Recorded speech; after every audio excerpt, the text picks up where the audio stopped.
골로새서는 만유 가운데 계시는 하나님 그리스도, 만유를 포함하시고 만유와 함께 계시는 그리스도를 계시해 주고 있는 말씀이죠. 이제 앞에 썼던 우리 갈라디아서 또 에베소서, 빌립보서에 이르기까지 계속 교회와 또 그리스도를 계시해 주셨습니다만, 이제는 골로새서에 이르러서는 이제는 모든 것을 이제는 포함하시는 그리스도, 그 가운데 계신 하나님이신 그리스도를 우리 가운데 말씀해 주고 있는 것이죠. 그 말씀은 다른 말로 하게 되면 우리가 모든 것에서 하나님을 만날 수 있다라는 것을 깨닫게 하시는 것이죠.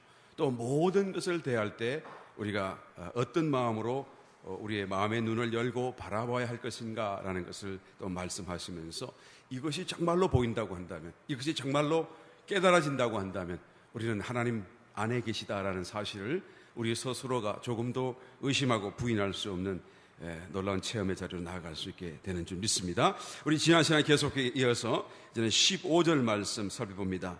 그는 보이지 아니하시는 하나님의 형상이요, 그리스도죠. 그리스도는 보이지 아니하시는 하나님이 계시는데, 그 하나님은 본래부터 계셨고, 그런데 편만이 계시지만 그 하나님은 보이지 아니하시는 분으로 계셨던 것이죠. 그런데 그리스도께서 그의 형상이 되신 거예요. 다시 말하면 보이는 어떤 부분으로 이제는 나타나게 되셨다라는 것이죠. 여기서 이 형상이라고 하는 것은 꼭 어떤 육신의 모양을 얘기하는 것이 아닙니다. 꼭 주님께서 성육신하신 어떤 것을 두고 얘기하는 것이 아니고, 그 이전부터서도 곧 그리스도가 보이지 아니하시는 하나님을 나타내시는, 하나님을 보여주시는 어떤 부분으로서 하나님이셨던 것을 얘기하죠. 곧 다시 말씀드리면 하나님의 성품, 하나님의 속성, 하나님의 미덕, 아름다운 덕성들, 이런 것으로 나타나신 하나님의 모습을 이 형상이라는 단어 속에 담고 있습니다. 그래서 하나님은 보이지 아니하시지만, 그러나 그 하나님이 계시다는 것, 또 어떤 하나님이신지를 그리스도를 통하여서 보게 되더라라는 것이죠. 예수님이 부활하셨을 때 막달라 마리아는 주님을 만났습니다. 그런데 주님을 주님인 줄 알아보지 못했어요. 막달라 마리아는 주님을 굉장히 사랑했고 주님을 누구보다도 정확하게 기억할 수 있는 사람이었음에도 불구하고 부활하신 그리스도를 깨닫지 못했죠. 동산직인 줄 알았던 것입니다. 왜 그랬을까요? 예수님이 부활하셨지만 그 모습이 그 이전의 모습과는 외형적으로 달라지셨기 때문인 것입니다. 그래서 예수님의 얼굴에서는 이전에 예수님을 볼 수가 없었습니다. 그래서 예수님을 바라보면서도 그런 슬픔에 잠겨 있었고, 또한 예수님을 여전히 찾고 있었던 것을 보게 되는 것입니다. 그런데 나중에 그가 예수님이 바로 자기 앞에 서 계신 분인 것을 깨닫게 되죠. 어떻게 깨달았을까요? 그가 바로 예수님인 것을, 주님인 것을 이 마리아는 어떻게 알았을까요? 그의 외형에 의존하지 않았을 것입니다. 그의 바뀌어진 모습을 따라 예수님이라고 생각하지 않았겠지요. 그런데 뭔가 그분에게서 나오는 어떤 기품, 어떤 인상, 어떤 부드러움, 어떤 느낌을 통해서 자기는 바로 자기 앞에 서 계신 분이 그분이시고 주님이신 것을 깨달아 알게 되었다라는 것이죠. 여러분, 이런 차원에서 이게 형상이에요.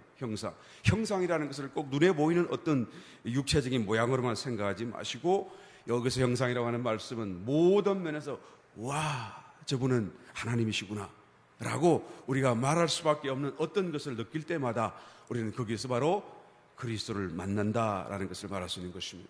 예수님이 이 땅 가운데 오시기 전까지는 우리는 진정 하나님의 사랑이 어떤 것인지를 몰랐어요. 진정한 의미 속에서 사랑이 뭔지를 우리는 몰랐습니다. 왜 그렇습니까? 그리스도가 진정한 참 사랑이 무엇인지를 우리에게 보여주신 것이죠. 그래서 십자가에 죽기까지 자기를 못 박아라, 죽이라 라고 하는 그 사람들을 위해서 당신을 내어주시는 진정한 사랑, 원수 사랑, 그 사랑을 보여주신 거예요. 그러니까 이 원수 사랑이라는 것은 없었어요. 그 전까지는.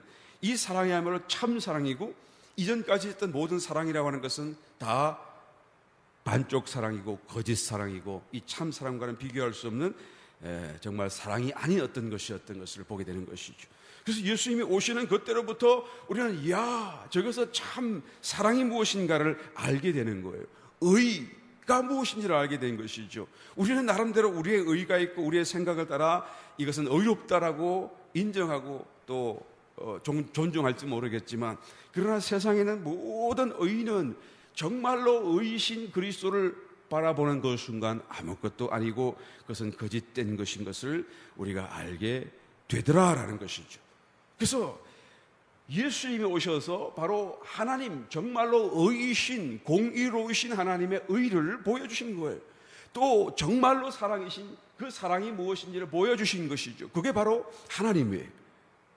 그게 바로 우리에게 보여진 하나님의 형상이다라고 말할 수가 있는 것입니다.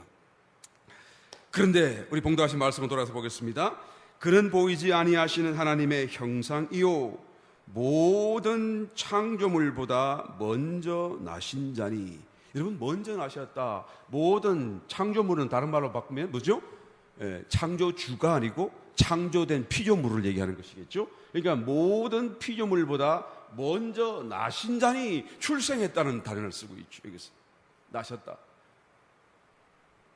그러니까 그리스도도 그러면 순수로는 조금 빠르시지만 여전히 피조물의 범주에 드시는 것인가? 라는 생각을 우리가 하게 되는 것이죠.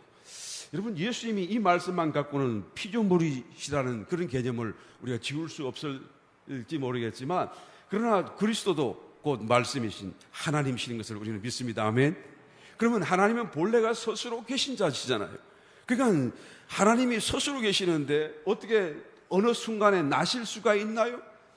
또 피조될 수가 있나요? 그럴 수는 없을 것입니다. 그러므로 예수님은, 그리스도는 하나님의 보이지 않으시는 형상이시면서 먼저 나셨다라는 이 말의 의미는 피조되었다, 다른 어떤 창조물, 피조물보다 먼저 피조되어서 출생하게 되었다라는 그런 뜻이 아니고, 또 전혀 안 계시다가 갑자기 어느 시점에 이르러서 만들어지신 분이다라는 의미를 하는 것이 아니고, 본래가 보이지 아니하시는 하나님으로서 같이 계셨는데 그 보이지 아니하는 하나님이 형상으로 드러나는, 보이시는 분으로서 어떤 시작점을 가지게 되셨다라는 그런 의미인 것입니다. 여러분, 여기서 좀 아주 정신을 바짝 좀 차리시고, 오늘 우리 한 30분 동안 하는 동안에 여러분, 이 골로새서가 정말 전체적으로 굉장히 큰 계시의 말씀이고 또 비중 있는 말씀인데요. 여러분, 꼭 깨닫고 꼭 성령의 빛 비추신 가운데서 우리가 대화로 나누는 이 말씀을 전달보다도 더 깊은 그리스도의 어떤 것을 얻고 돌아가시기를 예수님으로 축원드립니다. 그래서 여기서 먼저 나셨다라는 이 말의 의미는 피조되었다라는 말이 아니라 보이지 아니하시는 하나님이 보이시는 분으로서, 그러니까 안 보이시는 아버지 하나님의 어떤 형상으로서 어떤 시작점, 드러나심이 되었다, 그런 말씀인 거예요. 그래서 우리의 눈으로 보이는, 육신의 눈으로 보이는 어떤 순간이 바로 2000년 전에 일어났었죠. 성육신하신 분이에요. 사람의 몸을 입고 오셨잖아요. 그 몸을 입고 오신 분은 하나님입니까? 아닙니까? 하나님이시죠. 그 하나님이 사람의 몸을 입으셨던 거예요. 그러니까 그것을 피조되었다고 할 수 있나요? 없겠죠. 그러니까 옷을 입은 것 같이 그런 어떤 존재, 형식, 양식을 갖고 우리 가운데 오셨다라는 의미라는 것이죠. 그런 의미로 먼저 나셨다, 성육신 하기 전부터도 형상으로 먼저 계셨다, 그 말씀이에요. 그리고 또 우리가 고린도후서 잘 알고 있는 5장 17절에 누구든지 그리스도 예수 안에 있는 자는 새로운 피조물이라, 이전 것은 지나갔으니 보라 새 것이 되었도다. 그죠? 새로운 피조물이라. 예수 그리스도 안에 있는 모든 자는 다 새로운 피조물이라. 이 새로운 피조물은 새 사람을 얘기하죠. 그리스도의 영원하신 하나님의 생명을 받은 존재로 이제는 거듭난 존재를 얘기하죠. 그러니까 이 새로운 피조물들은 사실은 피조물이 아니죠. 창조주의 생명을 받았으니까요. 그 생명은 피조된 게 아니잖아요. 그런데 왜 새로운 피조물이라 말을 합니까? 이것은 사람의 입장에서 볼 때, 우리가 본래 피조되었었잖아요. 피조된 사람 가운데 하나님이 들어와 계시니까 이제는 그 존재가 하나님 사람으로 바뀌었으니까 새로운 피조물이다라고 말할 수밖에 없는 것입니다. 맞습니까? 이전 것은 지나갔으니 보라 새 것이 되었도다. 그러나 새로운 그리스도의 입장에서는 이것은 새로운 피조물이 아니라 새로운 어떤 존재 양식이 되신 것입니다.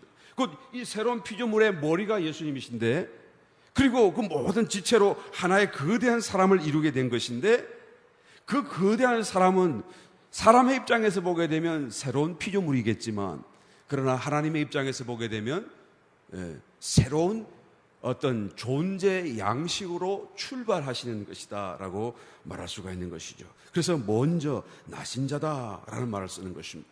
로마서 8장 29절 또 보시게 되면 하나님 미리 아신 자들로 또한 그 아들의 형상을 본받게, 그러니까 그리스도죠, 그리스도의 형상을 본받게 하기 위하여 미리 정하셨으니, 미리 아신 자들이 누굽니까?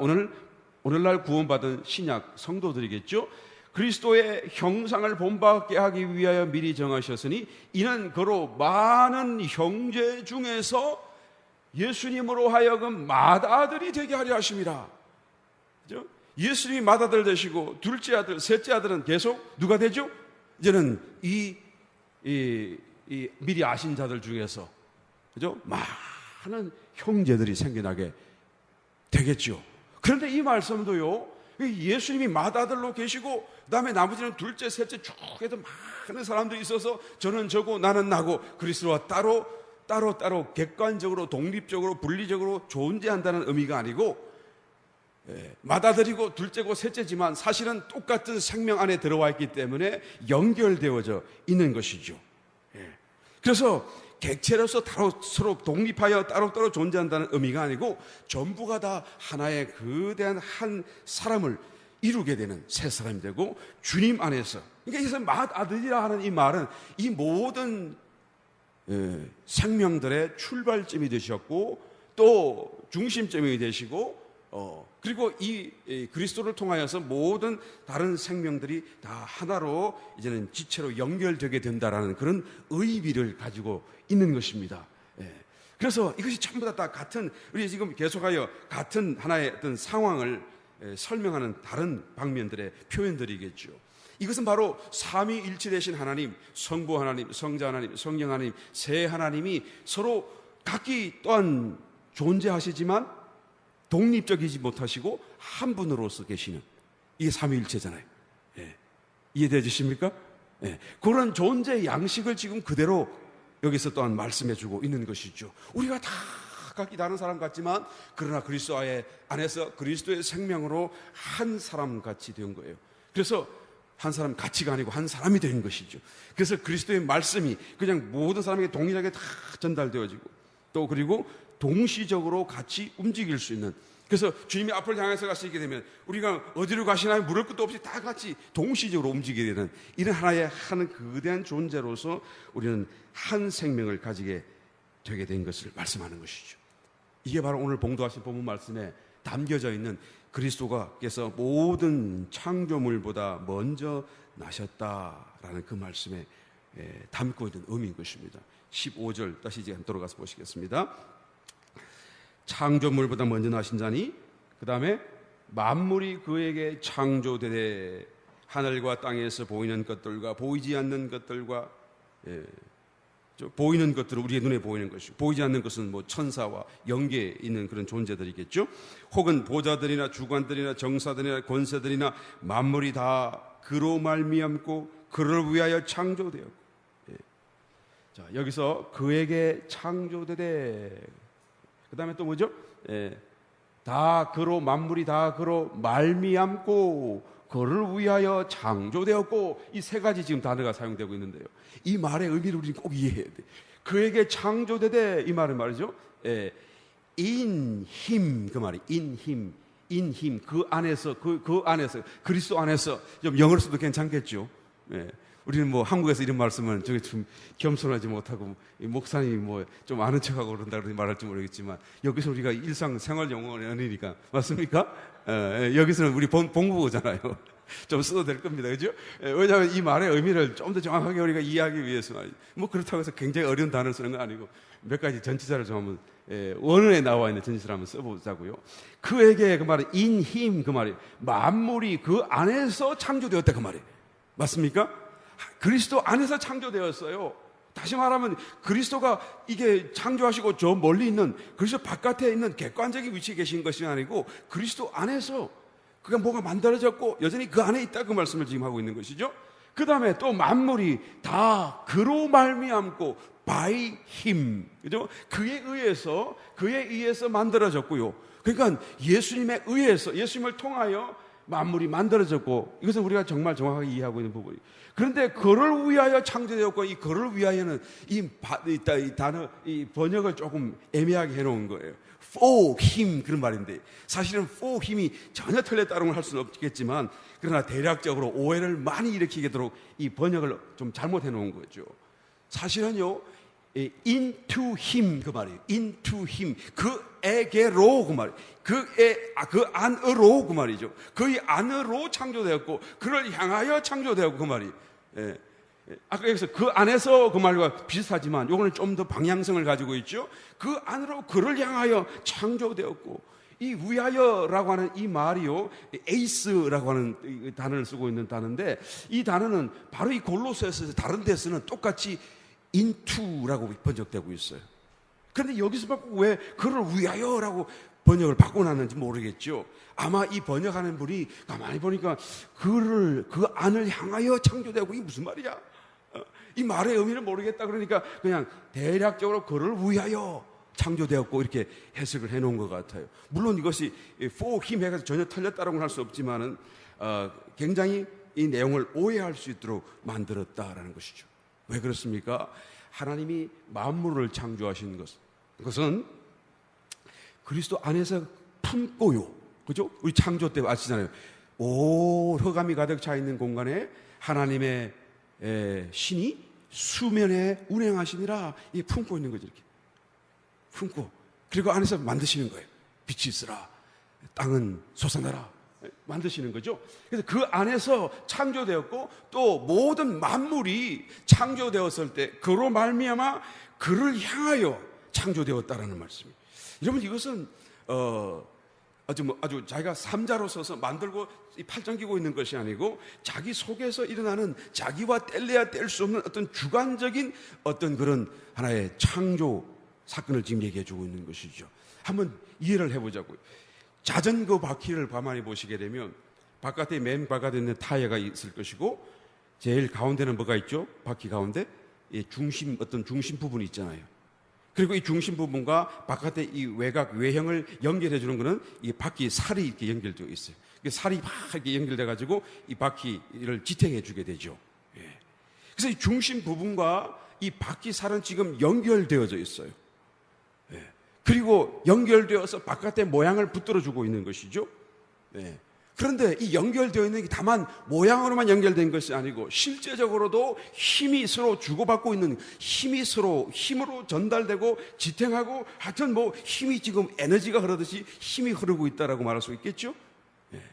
그 그리스도가 안에 계시고 또 바깥이 되시고 그리고 모든 만물이 그 안에서 만들어졌는데 그 만물은 바퀴 살같이 그리스도로 다 향하여 있고 연결되어져 있고 그리고는 다만 모양으로만 연결된 것이 아니고 실제로 힘이 전달되고 또한 흘러가고 있는 그래서 하나로 지금 이렇게 붙들려 있는 그런 상황으로 지금 창조되었다라는 것을 말해주고 있는 거예요. 그래서 그를 위하여 창조되었고는 그냥 그를 영광 돌리기 위하여 그 말이 아니고요.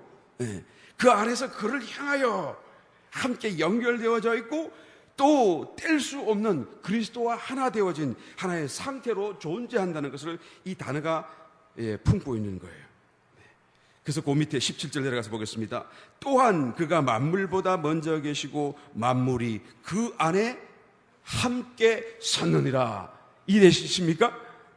이 말을 하고 있는 거예요. 지금 창조가 그냥 하나님이 만드셔서 흙으로 빚어서 세워놓고 후 불어놓고 살아가라 내가 지켜보겠다가 아니고, 지금 하나님과 이 만물, 사람을 포함하여 모든 피조물들이 얕은 연결되어져 있는 거예요. 하나님의 신비 속에서. 그러니까 여기서 이것을 우리가 만약에 다치게 한다고 한다면 그것은 하나님의 어떤 상처가 되게 될 수 있는 그런 하나의 상태로 지금 연결되어져 있는 거예요. 요한계시록 1장 8절에 찾아보진 않겠습니다만은 하나님은 당신을 소개할 때 나는 알파요 오메가다. 이 알파는 헬라의 첫 단어 A, B, C 달 때 A잖아요. 그 다음에 오메가는 맨 마지막 단어 뭐죠? X, W, X, Y, G, Z, 그죠? Z, 우리는 Z라고 그래야지 좀 확실히 알아듣는 것 같아. Z가 오메가라는 맨 마지막 알파벳이죠. 나는 알파요, 나는 오메가요. 그 말은요, 나는 처음이요, 나중인데요. 그 말은 내가 처음이고 나중만 된다는 말이 아니라 내가 알파, 베타, 감마, 델타 모든 게 다 된다 그 말이에요. 처음부터 끝까지 쭉 다 포함한다 그 말이시죠. 그래서 하나님은 지금 모든 만물과 피조물들을 바깥에 계신 것이 아니고 오히려 만물과 피조물이 하나님 안에 있는 것이죠. 그래서 만물 안에서 만물을 충만케 하시는 그 충만케 하시는 분의 충만함이 교회이다 라고 말씀하고 있는 것이죠. 여러분, 만물을 새롭게 볼 수 있는 눈을 가져야 돼요. 할렐루야. 만물을 소중히 여길 수 있어야 됩니다. 특별히 생명을 가진 어떤 존재들은 더 소중히 여겨야 되겠죠. 이 생명은 하나님과 직접적인 연관 속에 더 가까이 들어있는 것이니까요. 그래서 우리가 애완동물고 또 덜짐승이고 또 우리가 설령 먹어야 될 어떤 그런 도축 대상 생물일지라도 그래서 우리가 정말로 마음을 존중하면서 이 생명체에 대한 어떤 마음을 우리가 새로운 각오로 갖고 우리가 대해야 마땅하다라는 것이죠. 왜? 하나님의 어떤 그런 어떤 품 안에서 같이 존재하는 것이기 때문에요. 계속해서 보겠습니다. 18절, 그는 몸인 교회의 머리라. 그가 근본이요 죽은 자들 가운데서 먼저 나신 자니 이는 친히 만물의 어뜸이 되려 하심이요 아버지께서는 모든 충만으로 예수 안에 거하게 하시고. 모든 만물, 그러니까 옛 창조와 새로운 피조물, 새 창조를 통하여 다 이것을 다 포함하여서 하나님이 지금 그 만물 속에 계시고 만물을 통하여 나타나고 계시는데요. 하나님의 충만하심은 그리스도 안에 계셔요. 모든 만물 속에 하나님이 계시고 연결되어 있을지라도 거기서 하나님이 충만히 계시진 않는 것이죠. 하나님의 어떤 부분, 어떤 하나의 어떤 덕성, 어떤 힘, 어떤 그런 것으로 하나님을 우리가 찾아볼 수 있을지 모르겠지만 하나님을 전체적으로 우리 만물 안에서는 우리는 깨칠 수는 없는 거예요. 그런데 유일하게도 하나님이 충만하심으로 모든 것을 다 가지시고 거하시는 유일한 하나의 어떤 장소라면 장소가 있는데 그것이 바로 그리스도인 것이죠. 19절, 아버지께서는 모든 충만으로 예수 안에 거하게 하시고. 그런데 그 예수님이 그 또한 충만하심으로 교회 안에 계시더라 그 말이에요. 그러니까 교회는 이 지상과 온 우주를 통망라해서 하나님을 있으신 그대로 충만하신 그대로 우리가 체험할 수 있고 뵐 수 있는 하나의 유일무이한 장소요, 존재요, 하나의 형태인 것을 우리 말씀해 줄 수가 있다라는 것이죠. 하나님을 보여다오. 그럼 우리는 어떻게 얘기해야 되죠? 교회로 와라. 교회에서 하나님을 만나라. 그럼 교회 나가면 어디 가면 만나요? 너희가 서로 사랑하면 그 사랑이 온전케 되리니, 그렇죠? 하나님이 너희 가운데 계실 것이다. 우리가 하나님을 본 사람은 없어도 너희가 서로 사랑하면, 여하튼 간에 사랑이신 하나님, 또 빛이신 하나님, 영이신 하나님, 그 하나님이 충만하심으로 거하시는 곳이 교회더라라는 것이죠. 그래서요, 계속하여 말씀합니다. 20절, 그의 십자가의 피로 화평을 이루사 만물 곧 땅에 있는 것들이나 하늘에 있는 것들을 그로 말미암아 자기와 화목게 되기를 기뻐하심이라. 전에 악한 행실로 멀리 떠나 마음으로 원수가 되었던 너희를 이제는 그의 육체의 죽음으로 말미암아 화목케 하사 너희를 거룩하고 험없고 책망할 것이 없는 자로 그 앞에 세우고자 하셨으니. 그렇죠? 네. 거룩하고 험이 없고 책망할 것이 없는 자로 세움받는다는 일이 얼마나 절실한가라는 거예요. 왜 그렇죠? 이 교회가 바로 하나님의 모든 충만하심으로 충만히 거하시는 장소이기 때문에 그 하나님을 나타낼 수 있기 위해서는 우리가 정말로 험이 없어야 되고 책망할 것이 없어야 되고 거룩해야 된다, 그 말이죠. 그렇게 세움을 받아야 된다라는 것이죠. 그래서 험도 점도 티도 없도록 그리스도 오시는 그날까지 너의 마음과 혼과 영과 육을 다 보존하기를 내가 원하노라. 아멘. 여러분, 우리가 어떤 교회가 되어야 마땅하겠는가, 이 말씀 속에서 다시 한번 깊은 인상을 얻게 되시기를 바랍니다. 교회를 우리가 이런 관점으로 교회를 위하여 봉사하고 돌보고 또 애쓰고 위한다고 한다면 하나님은 그 사람의 헌신을 얼마나 기뻐하겠어요. 하나님의 모든 그런 하나의 계획하심의 가장 정점에 있는 부분 아니겠어요? 그 부분을 우리가 지금 위한다고 한다면 하나님이 그 사람을 얼마나 기뻐하시겠어요? 그 사람이 살아서 어떤 축복을 못 받는다고 한다면 그 사람은 죽어서 어마어마한 축복이 기다리고 있음을 분명히 깨닫게 되시기 위해서 축원합니다. 교회를 위하여 애썼어요. 교회를 위하여 뭐든지 하세요. 내가 할 수 있는 것을 다 하세요. 할렐루야. 여러분, 고린도전서 1장 30절에 보면 예수님은 우리에게 그죠? 의로움이 되셨다라는 말씀을 하잖아요. 그렇죠? 우리가 예수님의 보혈을 의지해서 그래서 하나님 앞에 서고 죽지 않고 우리가 지옥 가지 않고 그래서 예수님은 하나님께로부터 나와서 우리에게 지혜도 되셨을 뿐만 아니라 우리의 의가 되셨다고 말이에요. 의가. 그래서 이 의의 복을 입고 하나님 앞에 우리가 설 수가 있는 것이죠. 그런데 똑같은 고린도 후서 5장 21절로 가서 보게 되면 이제는 하나님이 죄를 알지도 못하신 자로 우리를 대신하여 죄를 삼으신 것은 우리로 하여금 그리스도 안에서 하나님의 의가 되게 하려 하십니다. 우리가 그리스도를 나의 의로 삼는다는 것과 우리가 하나님의 의가 된다는 것은 전혀 다른 얘기예요. 우리가 하나님을 나타내는 의가 된다고 지금 말씀하고 있는 것이죠. 하나님이 어디에 계시느냐? 그러면 나를 봐라 라고 하는 거예요. 지금 하나님이 공의로운 신지 어떻게 하느냐? 나를 봐라 라고 말해야 된다는 거예요. 여러분, 우리가 예수님을 나의 의로 삼는다는 것은 나의 구원을 위해서 산다고 치면은 내가 하나님의 의가 된다는 것은 이거는 어마어마한 사건이죠. 그런데 어떻게 해요? 하나님이 죄를 알지도 못한 죄로 우리를 대신하여 죄를 삼으신 것은 십자가에 돌아가시고 고난받으신 것은 우리로 하여금 저희 안에서 하나님의 의가 하나님의 의가 되게 하려 하심이니라 라고 말씀하고 있는 것입니다. 우리가 점도 험도 티도 없어야 된다는 것이 여러분 가능하냐 불가능하냐 그것을 넘어서서 그것이 꼭 되어야 할 필요성이 여기에 있다는 것을 우리는 절실히 깨달을 수가 있더라라는 것입니다. 예수님 오시는 그날까지 우리가 영 안으로 그래서 나의 옛사람이 죽어지고 정말로 더 이상 죄가 내 속에서 역사할 수 없는 새 사람을 덧입을 수 있는 복된 성도님 되시기를 예수님이 축원합니다. 이것은 그저 옵션이 아니고요. 우리가 반드시 가야 될 길이고 이것을 하지 못하는 사람은 우리가 이 엄청난 일을 망치는 자와 같은 모습으로 하나님은 우리를 기대하고 우리에게 이것을 다 주셨음에도 불구하고 우리가 그것을 마지막 순간에 드러내지 못하는 것으로 하나님을 방해하는 어떤 존재와 같은 모습이 되고 마는 것이죠. 어떤 면에서는 사단보다 더 악한 모습이에요. 여하튼 우리가 하다가 안 되는 것은 하나님 앞에서 좀 어떻게 긍휼을 하시면 얻을 수 있을는지 모르겠지만 하지도 않고 나는 못 살겠어요 하는 사람이 있다고 한다면 그 사람은 하나님 앞에서 책망받을 수밖에 없을 것입니다. 우리 계속해서 봉독해 봅니다.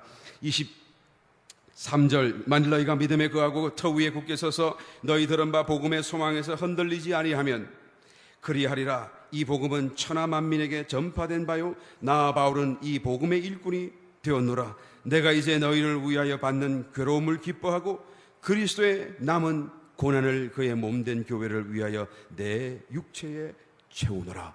여러분, 그리스도께서는 고난을 그전에 한번 받으셨어요. 그러니까 남아있다고 그러잖아요. 지금 그리스도의 남은 고난. 예. 왜 고난이 또 남아있지요? 십자가가 완전하지 못하기 때문입니까? 십자가에서 완성하지 못하기 때문인 것입니까? 예수님의 십자가에 운명하시기 직전에 뭐라고 하셨나요? 내가 다 이루었다. 그러므로 십자가의 그런 성취라고 하는 것은 완전한 것입니다. 더 이상 더할 게 없어요. 그런데 왜 고난이 또 남아있다고 그러죠? 이 남아있는 고난이라고 하는 것은 이제는 또 다른 이후의 고난을 얘기하는 것이죠. 첫 번째 고난은 구속을 위한 고난, 우리를 구원하기 위한 고난, 십자가까지 말씀하시는 고난. 그 고난은 예수님만이 하실 수 있고 우리는 조금도 더 할 수 없고 조금도 그것을 위할 수가 없어요. 우리가 만약에 그것을 내가 할 수 있다고 한다면 그것은 신성모독이 되겠죠. 주님만이 하실 수 있는, 하나님만이 하실 수 있는 우리의 죄를 대신해서 돌아가시는 이 고난을 말씀했다고 한다면, 그리스도의 남은 고난은 그 이후로 왜 돌아가셨을까요? 왜 고난 받으셨나요? 바로 그리스도의 몸된 교회, 그리스도의 새 사람을 만들어시키기 위해서 이 새 사람을 또한 빌드업, 건축해가면서 계속하여 이런 새 예루살렘 성으로까지 완전케 되게 하기 위해서요. 그죠? 이 사건이 남아있는 거예요. 십자가에 돌아가신 이유가 다만 우리를 죄에서 건지시고 우리의 지옥가스를 건지시고 영생 주고 천국 살도록 하려고 한 것이 아니고, 실제적인 목적은요, 정말로 새 사람을 만들고 얻기 위해서요. 그래서 고난받으시고 우리를 죄에서 건지실 뿐만 아니라 이제는 그의 부활 생명을 우리에게 공급해 주셔서 우리로 하여금 그리스도와 똑같은 생명 속에서 그리스도에게 붙어나는 지체가 되도록 만들기 위해서요. 그러니까 사실 이 남은 고난이 더 크죠. 더 중요한 부분이죠. 예? 교회를 만들기 위해서요. 새 사람을 만들기 위해서요. 또 만들었다고 해서 믿는다고 해서 당장 교회가 되는 거 아니잖아요. 서로 교회가 짜여져야 되고 또 서로가 서로를 사랑하고 섬겨가며 이 교회가 단단하게 서갈 수 있도록 건축되어져야 될 필요가 있는 거예요. 그래서 이것을 위해서 고난을 받는 거예요. 이게 그리스도의 고난이죠.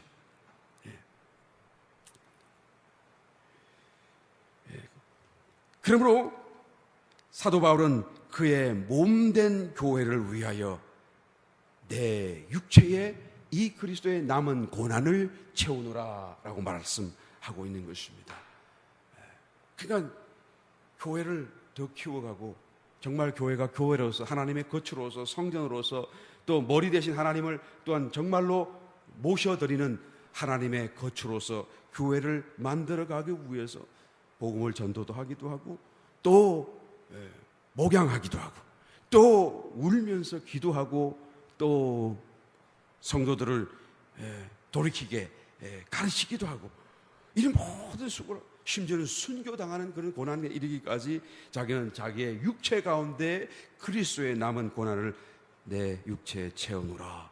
그러므로 여러분, 이 그리스도의 남은 고난이라고 하는 것은 우리가 참여할 수 있는 고난이에요. 우리가 반드시 또한 참여해야 될 고난이죠. 너도 나도 모두가 다 우리가 그리스도의 지체로서 이 고난에 참여해야 되는 것입니다.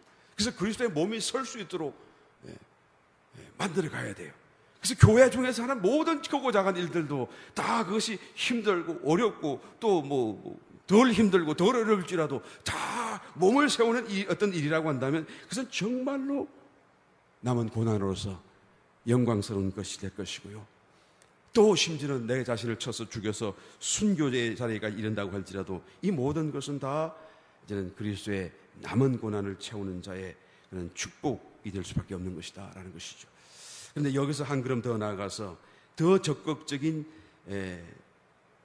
부분은 그 25절을 내서 봉독해 보겠습니다. 내가 교회의 일꾼 된 것은 하나님이 너희를 위하여 내게 주신 경륜을 따라 하나님의 말씀을 이루려 함이니라 라고 말씀하고 있죠. 그래서 경륜, 내가 교회 일꾼 된 것은 일꾼에 대한 얘기를 쭉 하기 위해서 지금 이제 이 말씀을 시작하셨는데, 그 교회 일꾼으로 사는 일을 뭐라고 그러죠? 하나님의 경륜을 따라서 나에게 주셨는데 뭔가 하니까 하나님의 말씀을 이루려 하는 것이다 라고 말하는 거예요. 경륜이라는 건 여러분 저번에 우리가 말씀을 나눴기 때문에 아시죠? 에베소서에서도 경륜, 오이코노미아. 그래서 이카나미, 하나님의 경륜, 하나님의 계획, 실행, 행정, 분배, 하나님의 어떤 그죠? 이 청지기 직분이라는 말도 들어있다고 그랬죠. 그래서 옛날 청지기는 부자나 왕에 속한 어떤 하나의 종으로서 그 왕의 그런 풍성함과 부를 그 속한 권속들에게 나누어주는 집사와 같은 그런 하나의 직분자다 역할이다 그랬죠. 그래서 이 청지기 직분자들은 곧 왕과 또는 어떤 귀족의 어떤 그런 부를 그에 속한 가족들에게 일일이 다 부족함이 없도록 나누어주는 그런 하나의 사역을 하는 자들이다라는 개념 속에서 사도 바울이 하나님의 생명을 우리에게 전달해주고 하나님의 은혜의 풍성함을 교회 가운데 전달해주고 뭐 그런 것을 한다 그 말씀인데요. 그런데 그 일의 구체적인 게 뭘까요? 라고 보았더니 하나님의 말씀을 이루려 하는 것이다. 여기서 이룬다 이 말은요 성취한다라는 그런 말이 아니에요. 이 말도 조금 번역이 좀 애매하게 된 거예요. 이 말은 영어 성경에서는 complete라고 하고 있죠. 하나님의 말씀, the word of God, 하나님의 말씀을 complete 한다고 말해요. 다시 말하면 이제까지 있어 왔던 성경은 아직 not complete 됐다고 말해요. 그 무슨 성경이죠? 구약 성경이겠죠. 구약 성경만 갖고는 하나님의 말씀이 완전히 다 컴플릿 되지 않았다 그 말이에요. 내가 받은 이 사역이라고 하는 것은 이제는 하나님의 말씀을 완전케 하려고 하는 것인데 그것이 바로 신약 말씀이고 구약에서 가르치는 그 그리스도, 그 메시아가 예수님이시라는 것을 내가 말하려 하는 것이고 또 메시아 왕국이 오시면 메시아가 오시면 메시아 왕국 하나님의 나라가 회복된다는 그 말의 의미가 지상에서 이스라엘 민족의 국가를 말하는 것이 아니라 실제로 하나님의 통치하시는 나라 곧 정말 하나님이 거처 삼으시고 새 사람 되시고 새 사람 속에서 또 교회를 통하여 또 새 예루살렘을 통하여서 온 우주 만물을 통치하게 되실 그것을 바로 가리키는 것이다 라는 것을 말한 것이 바로 사도 바울의 편지고 신약 성경이다 라는 것을 말해주고 있는 것입니다. 그래서 나에게 준 하나님의 사역은 곧 하나님의 말씀을 컴플릿 시키는 것이다 라는 거예요. 그래서 신약 성경을 쓰게 된 것이죠. 신약 성경이 그래서 구약 성경에 붙어옴으로써 구약 성경에서 말하는 것이 무엇인지를 정확하게 계시해내었고 또 구약 성경에서 말하는 그 그리스도가 바로 이분이시다라는 것을 말씀했고 또 그분이 객관적으로 그냥 바깥에 계신 분이 아니라 우리 속에 들어오셔서 우리와 하나 되셔서 구약에서 말하는 그 하나님의 나라는 새 사람이고 새 예루살렘이고 영원한 하나님의 거처가 된다라는 것을 말하는 거예요. 그래서 계속 26절 말씀이 연결되죠. 그래서 이것이 비밀이에요. 이 비밀은 그러니까 지금 하나님 말씀을 이루려 하는 것인데 내가 지금 계속하여 말씀하고 있는 모든 자기가 썼던 신약 성경의 말씀을 통하여 말씀하는 그 말씀은 다 비밀이었는데 이 비밀은 만세와 만대로부터 감추어져 있었던 것이고 만세는 영원 전부터 영원부터 뭐 영원이니까 전후가 없겠네요. 영원부터 그냥 영원토록 비밀이었고 영원 속에서요. 그리고 만대 generation 그 말이에요. 그러니까 모든 시간이 시작되는 그런 세대를 거듭하면서 시간 속에 들어온 그 어떤 순간서부터도 감추어져 있었던 비밀이다 그 말이에요. 이제는 그의 성도들이 나타났고 그러니까 이제는 신약 자기의 말씀과 깨달음과 자기의 어떤 사역을 통해서 말씀이 컴플릿 되는 순간부터 나타나게 되었고 그 말이에요. 그러니까 그 전에 구약 시대는 이 비밀이 감추어져 있었고 아브라함에게도 감추어져 있었고 모세에게도 감추어져 있었고 엘리야에게도 감추어져 있었고 그 사람들은 말씀을 받았지만 그 말씀의 깊이를 깨닫지 못한 거예요. 그 말씀을 감동 속에 전달했을지라도 그 말씀이 갖고 있는 실제적인 의미를 다 알지 못했다 그 말이에요. 맞습니까? 네. 그래서 지금 감추어져 있는 거예요. 굉장한 것을 지금 말하는 것이죠. 어마어마한 얘기를 하는 것이죠. 그 다음에 계속 읽어보겠습니다. 이제는 그의 성도들에게 나타났고 27절 하나님이 그들로 하여금 이 비밀의 영광이 이방인 가운데 어떻게 풍성한 것을 알게 하려 하심이라. 이 비밀이 뭐라고요? 이 비밀은 그리스도시니. 근데 그 그리스도가 어디 계신다고요? 너희 안에 있는 거예요. 너희 안에. 우리 안에 계신 게 비밀이었고 모든 하나님 말씀의 완성이고, 그리고 그 그리스도를 내가 지금 너에게 알리는 것이 내 일이고, 내가 다른 섬기고 교회를 개척하고 전부하고 뭐 그런 것도 다 하나님의 일이지만 그 일의 가장 중심적인 일은 바로 그리스도를 알리는 것이고, 그리스도가 누구시며 어디시며 그리스도의 실체를 우리 가운데 전달하는 것이 바로 나의 경륜의, 하나님의 경륜 속에서 나에게 주어진 하나님의 일이다라는 것을 지금 말하고 있는 것입니다. 계속해서 봉독해 보겠습니다. 너희 안에 계신 그리스도시니 곧 영광의 소망이니라. 우리가 그를 전파하여 각 사람을 권하고 모든 지혜로 각 사람을 가르치면 각 사람을 그리스도 안에서 완전한 자로 세우려 함이니 이를 위하여 나도 내 속에서 능력으로 역사하시는 이의 역사를 따라 힘을 다하여 수고하노라. 여러분, 우리 속에 계신 그리스도가요, 모든 구약과 신약의 비밀이에요.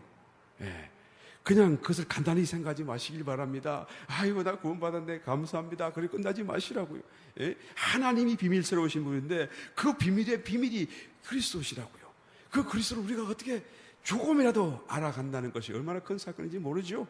체험 속에서 예수님을 자꾸 만나가야 됩니다. 예수님을 향해 가야 돼요. 나 주님 알아요. 끝내지 마세요. 할렐루야. 주님을 정말 내 영의 눈으로, 마음의 눈으로 뵙기까지 계속 주님을 찾아가셔야 되고, 그리고 내 속에서 이것이 완전히 내 마음에까지 들어오시도록 나의 옛사람을 벗어버리는 그 자리에 나가야 되는 것입니다. 여러분, 복음의 일꾼으로서 일한다는 이 일의 그 중심적인 내용이 바로 이거예요. 그리스도를 깨달으라고 말해요. 그리스도를 계시하시는 거예요. 이것이 하나님 보이지 않으시는 하나님의 보이시는 형상이다라는 것을 말씀하기를 원했고요. 너희가 이 하나님을 지금 그 하나님 안에서 살고 있다는 것을 깨닫도록 말하기를 원하는 거예요. 사도 바울이 예수 믿으라, 구원받아라, 그런 복음 전도로 그치는 것이 아니라 이제는 정말로 그 그리스도를 전달하는 것이죠. 우리가 복음 전도라고 말을 할 때마다 어떤 말을 주로 많이 하나요? 저 많은 사람들이 예수님을 알지 못해서 지금도 지옥으로 떨어지고 있잖아요. 당신은 마음에 긍휼함이 없나요? 불쌍히 안 느껴지나요? 저 사람들을 생각하면 마음이 참으로 슬퍼지지 않나요? 라고 말하면서 우리가 복음을 전도해야 될 어떤 명분과 어떤 이유를 우리가 많이 듣고 이 얘기를 하게 됩니다만, 그 말도 틀린 말은 전혀 아니죠. 물론입니다. 우리가 정말 긍휼히 여기고 불쌍하지 않는다고 한다면 그는 정말 악한 자이겠죠. 자기만 살고 절벽으로 떨어져 가는 사람을 말리지 않는 것도 그것도 큰 범죄겠죠. 그런데 깨닫고 보니까 말이죠, 거기서 복음이 끝난 것이 아니고 사실은 그리스도가 내 속에 들어오시고 그 생명으로 우리가 그리스도와 하나 되어지는 새 사람을 이루는, 그래서 몸의 건축을 이루어가는 정말로 천사들도 허무할 수밖에 없는 크고 위대한 그런 은혜로의 초대라는 사실을 우리가 깨닫는다고 한다면 왜 복음을 전해야 할지, 또 복음을 전하더라도 어떻게 전해야 할지를 우리는 말할 수 있게 될 줄 믿습니다. 내가 이것을 알고도 깨닫고도 이제는 우리에게 계시되어졌고 알려진 바 되었는데 그것을 알고도 이것을 전하지 아니한다고 한다면 그 사람은 달란트를 땅에다 묻어두고 하나 앞에 섰을 때 이 악하고 게으른 종이라고, 여러분, 그 달란트를 묻어두었다고 하여서 하나님이 그토록 책망하고 야단치는 것이 알지 못하는 사람의 마음으로는 어떤 데 좀 너무하지 않는가라는 생각이 들 수 있을지 모르겠습니다. 그러나 여러분, 이것이 얼마나 크고 우리가 받은 것이 무엇인가를 진정으로 깨닫는다라고 한다면 그 말씀이 조금도 과하지 않다는 것을 우리가 인정하게 될 것입니다. 할렐루야. 우리가 주님을 나타내시고 또 우리 속에 와 계신 주님을 다시 한번 더 유감없이 또한 증거하면서 전할 수 있는 저와 여러분의 삶이 되시길 다시 한번 예수님의 축원드립니다.